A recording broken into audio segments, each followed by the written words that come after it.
তো হঠাৎ করে আসিফ নজরুলকে দেখলাম ব্যাপক বিপ্লবী বক্তৃতা দিচ্ছে, সে আবার ভারতের বিরুদ্ধে। একবার তো সে দিয়েছিল 26 লক্ষ ভারতীয় বাংলাদেশে চাকরি করে, এখন আপাতত ওইটাতে সে গোল খায়। এখন হচ্ছে মোস্তাফিজকে ইস্যু করে সে আবার একটা মাঠ গরম করবার চেষ্টা সে করছে আর কি। আবার হাততালিও পাচ্ছে, তার এই সমস্ত কথাবার্তা হাততালি পায়। দীপুচন্দ্র দাসেরটা দেখেন যে তাকে নিয়ে বামপন্থীরাই একদম সেই ফ্যাক্টরিতেও গেল, সেই ফ্যাক্টরির সামনেও মানববন্ধন করলো, ঢাকা শহরে প্রোগ্রাম করলো। বাট এটা নিয়ে হচ্ছে গিয়ে মিডিয়া বলেন ইয়া বলেন সেই রকম কোনো ভাইব বা হাইপ উঠাইতে দিল না আর কি। বরঞ্চ এটার প্রতিক্রিয়ায় ভারত হচ্ছে গিয়ে মুস্তাফিজকে আইপিএল থেকে বাদ দিয়ে দিল। এবং ভারত আইপিএল থেকে বাদ দেওয়ার সময় যেই জঙ্গি গোষ্ঠী হুমকি দিয়েছিলেন মুস্তাফিজের উপরে, সেই জঙ্গি গোষ্ঠীর সেই হুমকির মধ্যে তারা রেফারেন্স হিসাবে কিন্তু দীপুচন্দ্র দাসের কথা বলছিল। ফলে দেখা গেল যে দীপুচন্দ্র দাসের হত্যাকাণ্ডটা আরো আন্ডারমাইন হয়ে নিয়ে ক্রিকেট নিয়ে এক বিশাল রাজনীতি শুরু হয়ে গেছে। টি-20 ওয়ার্ল্ড কাপ, সেই ওয়ার্ল্ড কাপে হচ্ছে বাংলাদেশের খেলা এখন অনিশ্চিত হয়ে উঠছে আর কি। মানে এতকাল আমরা পাকিস্তান ভারতের একটা বৈরী সম্পর্ক দেখতাম এবং সেই তাদের রাজনৈতিক বৈরী সম্পর্কটা ক্রিকেটের মাঠে গড়াইতো, এখন বাংলাদেশও ক্রিকেটের মাঠে সেটা গড়ানোর চেষ্টা করতেছে। তো হঠাৎ করে আসিফ নজরুলকে দেখলাম ব্যাপক বিপ্লবী বক্তৃতা দিচ্ছে, সে আবার ভারতের বিরুদ্ধে। একবার তো সে দিয়েছিল 26 লক্ষ ভারতীয় বাংলাদেশে চাকরি করে, এখন আপাতত ওইটাতে সে গোল খায়। এখন হচ্ছে মোস্তাফিজকে ইস্যু করে সে আবার একটা মাঠ গরম করবার চেষ্টা সে করছে আর কি। আবার হাততালিও পাচ্ছে, তার এই সমস্ত কথাবার্তা হাততালি পায়। তাদের কথাগুলো আবার বোঝে মানুষ আর কি, তাদের এসব মিথ্যা কথাগুলো বা চটকদার কথাগুলো মানুষ বোঝে, কিন্তু আমাদের বামপন্থীর সরল কথাগুলো তো আপনিই বুঝবেন না, মানুষ আর কি বুঝবে। সেই মাথার দশা পেতে আর মানুষ কিভাবে বুঝবে। সাজেদুল হক রুবেল, আপনি সুলতানা কামালের নাম যদিও ভুল করে বলেছিলেন আমার নাম বলতে গিয়ে, তবু আমার জানতে ইচ্ছা হচ্ছে সুলতানা কামাল এখন কোথায় আছেন? তার কোনো বক্তৃতা, কোনো বিবৃতি কিছুই দেখি না। শেখ ফরিদ বলুন তো। এটাই তো আপনার মতোই আছি, আপনার মতো আমারও অজানা যে উনি সম্ভবত অসুস্থ, উনি বয়স তার অনেক, বয়স তার এখন তো অনেক, এবং তাই কি নাকি তার আইন ও সালিশ কেন্দ্র, তার এগুলো কি কোনো মানবাধিকার সংক্রান্ত কোনো কাজ এখন আর করে? শেখ ফরিদ, আমি অবশ্য মাঝখানে তাদের একটা রিপোর্ট দেখেছিলাম, তারা যেরকম অপরাধ বিষয়ক মান্থলি কিছু হিসাব নিকাশ বের করতেন, ওটা একটা দেখেছিলাম, কিন্তু সুলতানা কামালের কোনো বক্তব্য মেলা দিন ধরে দেখি, এই সরকার আসার পরে দেখিনি তো।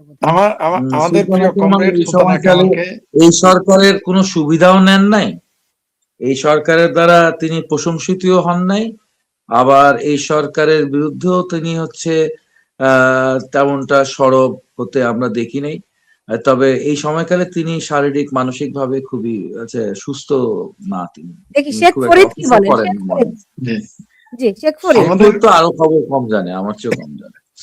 এটা ঠিক, আমি তার থেকে খবর কম জানি ব্যক্তিগত, কিন্তু আমারও দুঃখ লাগে আপনার মধ্যে।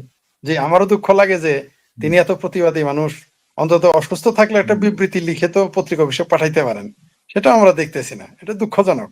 আমরা তাকে নিয়ে আমরাও আন্দোলন করেছি, আমরাও যে কোনো মানবাধিকার প্রসঙ্গে তাকে নিয়ে আসতাম, তিনি আমাদের গর্ব ছিলেন। কিন্তু হঠাৎ করেই দেখলাম যে 5ই আগস্টের পরে তাকে খুঁজে পাওয়া যায় না, দুই একটা বিবৃতি দিতে দেখা যায়, যেটা আগে তাকে আমরা ঘন ঘন দেখতাম, আমরা তাকে কাছে পেতাম, যে মানবাধিকার প্রশ্নে, নারী অধিকার প্রশ্নে, গণতন্ত্রের প্রশ্নে, বাক স্বাধীনতা প্রশ্নে ডাকলেই তাকে পাওয়া যেত, এখন আর পাওয়া যাচ্ছে না।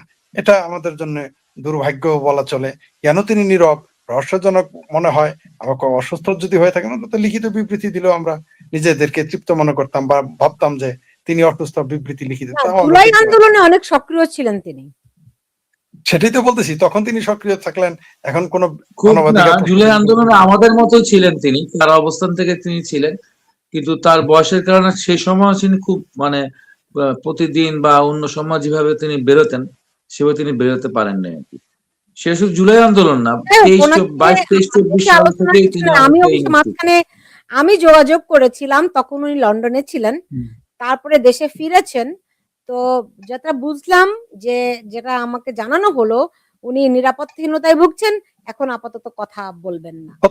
হতে পারে এটা এক্সকিউজ হতে পারে, কারণ কলিমুল্লাহ স্যার যেভাবে ডক্টর ইউনূসের প্রশংসা করতেন, তাকে যদি জেলে তুলে, যখনই তিনি তার পাসপোর্টের কথাটা ফাঁস করে দিয়েছেন, যখনই তিনি তার দুই বিবির কথা বলছেন, যে একটা ভারতের বিবি ছিল আর একটা হলো রাশিয়ার বিবি, আর কি অদ্ভুত ব্যাপার দেখেন, বাংলাদেশের মৌলবাদীদের কত দুর্ভাগ্য যে সারা জীবন তারা ভারত এবং রাশিয়ার বিরোধিতা করে আসলো, আজকে রাশিয়ার ভারতের জামাই হলো তাদেরই পীর সাহেব, ঠিক আছে। এবং আরো অদ্ভুত ব্যাপার, বেনামাজি লোক। তার সব মজার বিষয়, তিনি অনেকে দুষ্ট লোকেরা কেউ কেউ তাকে নাস্তিক বলে, কেউ কেউ তাকে বলে যে তিনি ধর্ম পরিবর্তন করে খ্রিস্টান হয়েছিলেন। দেখ, সেটা অন্য বিষয়। আরেকটা প্রসঙ্গে একটু বলতে চাই, যে আসিফ নজরুলের কথা তিনি তুললেন। অনেকে আবার আসিফ নজরুল ইদানিং অন্য নামে ডাকে, আসিফ স্যারের জায়গায় সার ডাকে। অবশ্যই এই সার ডাকার পক্ষে আমি না, কারণ আমাদের জাফর ইকবাল স্যারকে নিয়ে এটা প্রথম শুরু করে। কিন্তু দুর্ভাগ্য দেখেন, এই এই জামাতিরা আওয়ামী লীগের লোক মরলে পুলিশ বললে আলহামদুলিল্লাহ বলতো, এখন জামাতের লোক মরলে আলহামদুলিল্লাহ বললে, মানে জামাতের যে কোনো নেতা কর্মী শিবিরের লোক মরলে আলহামদুলিল্লাহ বললে। আর এইদিকে দেখবেন আপনি, এই আসিফ সারকে এখন সার বলা শুরু করছে দুষ্ট লোকেরা। এই আসিফ সার এত বড় প্রতিবাদী, এতে বলুক না যে ভারত থেকে আমরা চাল আনবো না। আসিফ সাররা এত প্রতিবাদী, এই জামাতেরা এত প্রতিবাদী, বলুক না তারা আমরা ক্রিকেট তো খেলবোই না, ক্রিকেট তো খেলবোই না, আমরা তোমাদের টিভি দেখবো না, ইউটিউবে ব্যান করে দেবো, বলুক যে ইউটিউবে দেখা যাবে না। তার চেয়ে বড় কথা, আসিফ স্যার এবং ডক্টর ইউনূস এবং জামাতের আমির, এমনকি তারেক রহমান সহ, তাদের যদি মুরদে কোলায় তো বলুক যে আমরা বাংলাদেশে আইপিএল বন্ধ করে দেবো, আইপিএল নিয়ে জুয়াও খেলতে পারবে না। দেখি আইপিএল নিয়ে জুয়া খেলাটা ঠেকান দেখি। বাংলাদেশের অলি গলিতে এখন আইপিএল এর জুয়া চলে। আইপিএল বন্ধ করে দিতে পারছেন টিভিতে, কিন্তু আইপিএল এর জুয়া কিন্তু বন্ধ করতে পারবেন না। পারলে সেটা করে আসিফ নজরুল স্যার দেখাক, বা জামাতের শফিক দেখাক, বা যে কেউ, এটা যারা এখন তথাকথিত এনজিওগ্রাম সরকার বলেন, আদম ব্যাপারী সরকার বলেন, বা এলিয়েন সরকার বলেন, বা খলিলুর রহমান রজার রহমানের সরকার বলেন, বা আলী রিয়াজের সরকার বলেন, তাদের বলেন একটু ভারতের আইপিএল নিয়ে যেন বাংলাদেশে জোয়া না খেলে, আর ভারত থেকে চাল ডাল কাঁচামরিচ আনা বন্ধ করে। তারা যেমন বলছে না যে ক্রিকেট খেলা ভারতে খেলবো না, এখন কোথায় শ্রীলঙ্কা নিতে হবে, দুবাই নিতে হবে, তারা চাল ডাল নুন তেল গুলো সিঙ্গাপুর আর দুবাই আর সৌদি আরব থেকে কিনে আনো, ভারতকে তারা তালাক দেবে। এরা তো সারাদিন ভারতের গিলা খাইতে চায়। এই দেশের মানুষ এত উদ্ভট, বিশ্ববিদ্যালয়ের ছাত্র বলে যে ভারতের পারমাণবিক বোমা গিলে খেয়ে ফেলবে, মানে এইরকম উদ্ভট কথা আমাদের বাংলাদেশের বিশ্ববিদ্যালয়ের ছাত্ররা বলে। আমি বুঝতে পারি না, বিশ্ববিদ্যালয়ে মানে ঢাকা বিশ্ববিদ্যালয়ে পড়তে পারি না বলে আমার জীবনে কত দুঃখ ছিল, বুকের উপরে মনে করেন যে 20 মনোজনের পাথর ছিল। কিন্তু এখন যে কত আরাম পাই এই গত 17 মাসে, 2024 সালের পরে থেকে, বিশ্বাস করেন এই দুঃখটা আমার বাদ হয়ে গেছে। এই আন্দোলনের একটাই ফায়দা হয়েছে যে আমি যে ঢাকা বিশ্ববিদ্যালয়ে পড়তে পারি নাই, এত মেধা ছিল না, এটাই আমার দুঃখটা, আমার বুক থেকে পাথরটা আমার তো লজ্জা লাগে যে কি বলে না বলে, আমি যেহেতু ঢাকা বিশ্ববিদ্যালয়ের ছাত্র, আমার লজ্জা লাগে। যাই হোক, আমি শেষ করব। আমি আজকে যেই তারেক রহমানের সঙ্গে যেই সৌজন্যতা বিনিময় বলেন, মত বিনিময় বলেন হয়েছে, সেখান থেকে আমি একটি খবর পেলাম, মানে ক্যামেরার বাইরে তাদের যতটুকু আলাপ আলোচনা হয়েছে, সেখানে এই বাম জোট তারা তাকে প্রশ্ন করেছে তাদেরকে বিরোধী দলের ভূমিকা পালন করতে দেয়া হবে কিনা। জামাতের সঙ্গে সরকারের, মানে ধরেই নেওয়া হচ্ছে যে বিএনপি সরকারে, সেক্ষেত্রে জামায়াতের সঙ্গে যদি তারা সরকার গঠন, মানে জামায়াতকে নিয়ে যদি সরকার গঠন করে, সেক্ষেত্রে বাম জোট বিরোধী দলের ভূমিকাটি পালন করতে পারবে কিনা। সেক্ষেত্রে তারেক রহমান বলেছেন অবশ্যই আপনারা পারবেন। সাজিদুল হক রুবেল, আমি এরকম একটি ওখানে বৈঠকে যারা উপস্থিত ছিলেন তাদের কাছ থেকে আমি শুনেছি কথাটি। আপনার সৌভাগ্য আপনি শুনেছেন, আমার দুর্ভাগ্য আমি শুনি নাই। তবে আমি আমার পারসেপশন থেকে যেটা বলছি, যে নিশ্চিত যে বিএনপির সাথে এখন আমার সৌজন্য সাক্ষাৎ করতে যাচ্ছি।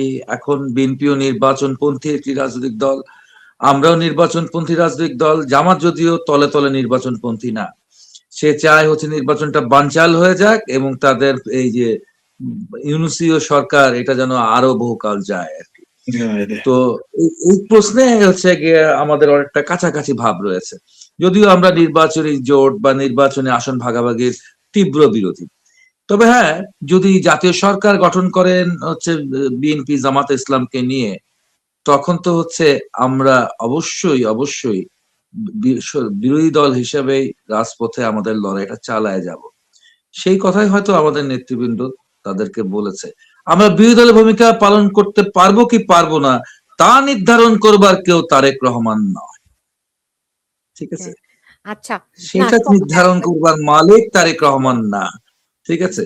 সে বিরোধী দলের ভূমিকা আমরা পালন করে এসেছি, তার বাবার সময় পালন করে এসেছি, জেনারেল জিয়ার সময় পালন করে এসেছি, এবং জেনারেল জিয়ার সময় আমার নেতা কমরেড ফরহাদকে তো হাত করা বেঁধে জেলখানায় নিয়ে গিয়েছিলেন, কমিউনিস্ট পার্টিকে নিষিদ্ধ করেছিলেন জেনারেল জিয়া। তো আমরা কেন সেই নিষিদ্ধ ঘোষিত কমিউনিস্ট পার্টি, আজকে আপনার আওয়ামী লীগ মাত্র অল্প কয়েকদিন নিষিদ্ধ, তাতেই দম বেরিয়ে গেছে। আমরা সেই পাকিস্তান আমলের দীর্ঘ 23টা বছর আমরা নিষিদ্ধ পার্টি ছিলাম, ঠিক আছে?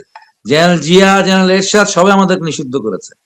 ফলে হচ্ছে নিষিদ্ধ রাজনীতি কেমনে করতে হয় একটু আমাদের কাছে শেখা দরকার সবাই। শেখ ফরিদ, বলেন তারেক রহমান ইজ নোবডি যে আমাকে পারমিট করবে আমি বিরোধী দলের ভূমিকা পালন করতে পারবো কি পারবো না, ঠিক আছে? বাংলাদেশের জনগণ এবং আমরা আমাদের যেটা দায়িত্ব সেটা আমরা পালন করি। শেখ ফরিদ, এই বিষয়ে আপনার শেষ মন্তব্যটি জানতে চাই।